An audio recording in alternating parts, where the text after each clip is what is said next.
Hello good morning from every one. ल है आज चाहिँ एकदमै जाडो छ। म चाहिँ घरबाट निस्किसकेँ। मेरो घर चाहिँ उता है पछाडिपट्टि घर। यो मेरो कुखुराको खोर। यो उता पोखरी, माछा पोखरी गाइस यस्तै छ होइन।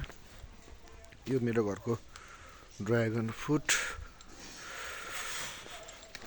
म अब बिहान चोकमा चिया खान जाँदैछु साथीहरूसँग। ल गाइस यो चाहिँ मेरो गाडी।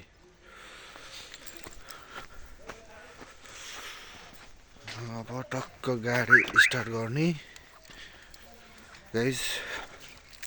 त्यसपछि गएर चोकमा चिया खान जाने, गाडी नधुने। जति धुए पनि शीत परिरहेको छ। हामी तराईवासीलाई चाहिँ यो जाडो महिना निकै गाह्रो छ। एकदम कुहिरो लागिरहेछ होइन, एकदम शीत झरिरहेछ। Thank you for watching.